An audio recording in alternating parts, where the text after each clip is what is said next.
Okay, so 10 years, but you could go to America, you could go to France. Dubai, of course, your question. Yeah. So Dubai was an interesting one because, again, things started happening and we rent houses back in the UK because we like to jump from place to place. We've moved about 4 times in 10 years in the UK, and we've tried different, down south. We went up to Shropshire, then we came back down to Somerset. And then something happened where there was going to be a change. Like the guy that we rented the farm from, he was going to sell it. So we thought there's a change here. So we thought, what does this mean? What does this mean? What does it mean? Well, where's the opportunity? Yeah, what's the opportunity? Yeah. So look left and right, don't just look forward. It's not just a linear thing. And that then started us looking around. And then a friend of mine that's here, that I'm actually he's my business partner now. He'd moved here some years ago. So we ended up on the phone together talking about opportunities and stuff. He actually bought Loaded magazine. Did you ever remember that? I remember it, yeah. So we bought Loaded magazine. Okay. So I was doing some stuff for Loaded magazine. So he's over in Dubai, and I was looking from the house, it was miserable outside, and I was looking down this Zoom call. He's on his balcony, the sun's out, he's got his shades on, and I'm like, what am I doing? And he's like, you need to come here. And I thought my wife had never embraced that.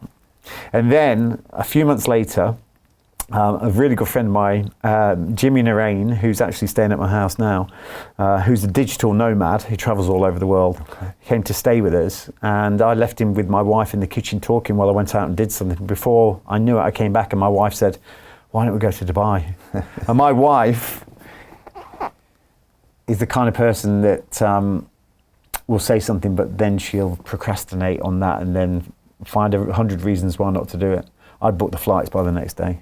Just to make sure. Just to make sure. Okay, but obviously she convinced you too. Yeah, no, she was the catalyst. She was the catalyst for Dubai, and I was like, wow. And then I started thinking about Dubai, and then also why Dubai then? I mean, what does it mean to me? Because I looked at Portugal, I looked at all these places, and honestly, now sat here from the perspective of someone that lives here after being here for a couple of months, it's just incredible.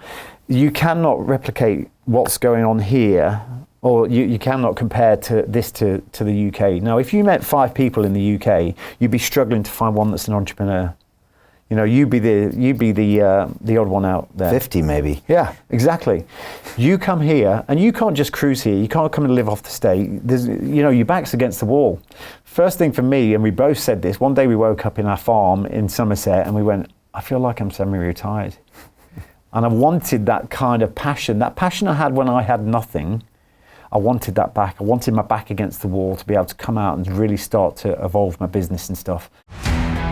How do you get out of a rat race? How do you create wealth not only for yourself, but also for the generations to come after? I am absolutely amazed with the quality of companies that we're getting exposure to. We go on to Zoom calls with the innovators and the folks who are building new applications in metaverse, blockchain, artificial intelligence, decentralized finance. What's going on, everybody? Thumbs up if you can see me. We are focusing on early stage investment. And the quality of people that we're getting exposure to, whether it be Dan Tapiero with 1RT, Jason Ma from Open, Yatsu from Animoca. It's been a phenomenal experience thus far.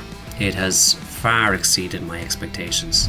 We are focusing on cutting edge technologies. I view it now as the best investment I've ever made. The upside I view is unlimited. And as a retail investor, I would never get this exposure anywhere else outside of Investment Club. See you in the Investment Club. And for us, this is absolutely incredible. We've been out here and you meet people, everyone's hustling, everyone's doing stuff, and it's just incredible, the opportunity and just the energy. And it's always important for us, you have the worst house on the best street. We are now the worst house on the best street. It's a great house, by the way, but the analogy of that, or that's a metaphor. The worst house on the best street means we've got massive room to grow. Right. But when everyone in the UK wants the best house on the worst street, keeping up with the Joneses, the best double glazing, the best, what car have you got on the drive? But the worst house on the best street, because then you've got room to grow. And this place, you'll never be the richest. Yeah. I got a buddy in crypto who's got a Bugatti, and he posted something the other day when he was parked, and he went by and showed some of the other cars, and he said, in Dubai, there's always somebody with a bigger one. Absolutely, yeah. So we've got some good businesses. We've got some old stuff reigniting. We've got some new businesses launching. We're going into the health and wellness space. We've got an amazing platform launching in May, where you get we've got the patent to actually have a digital twin on your phone of your anatomy, with your bloods, your DNA report, and everything. You can then look if you've got any ailments, you can pre-cancers, everything, the whole lot. So I know there's a fair few other companies doing a similar thing, but we've got the digital twin, so that's really exciting. And yeah, I'm probably most excited about that than anything else. Few events, few expeditions planned, and I really believe there's a lot of people here that A, they're wealthy, probably not healthy, and B, they are yearning for some kind of adventure. Especially in a world of AI and everything else, where it's just making us to. One thing about AI, and there's a lot of people scared about AI. You shouldn't be scared of AI. Be scared of yourself, because if you're not willing to adapt and change and use that tool to the best of its ability, then you will suffer. But the thing is, all these tools are absolutely amazing because it's going to give you the bandwidth to do other things and be more creative and do your core skill. That's the beauty of technology. But if you use technology to be lazy, then it's a double-edged sword. And this is how it works, doesn't it? You can use all these technical advances to really advance you and allow you to grow. It gives you the bandwidth to be able to go off and do loads of stuff, but it also allows you to fall into the space of being absolutely lazy and doing nothing. Hey, I know investing in crypto is scary. It takes a real leap of faith because there are so many scams, rug pulls, and bad actors out there. It's a dangerous business, which is why 95% of people lose all their money. Well, that's why I created the London Real Investment Club, so you can access the hottest deals on the planet and use the crypto bull market to create the generational wealth that you deserve.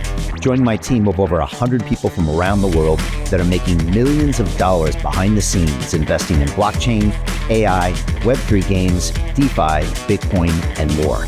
Don't miss out. Click the link below to book a call with one of my team now. But hurry, this bull market will end soon.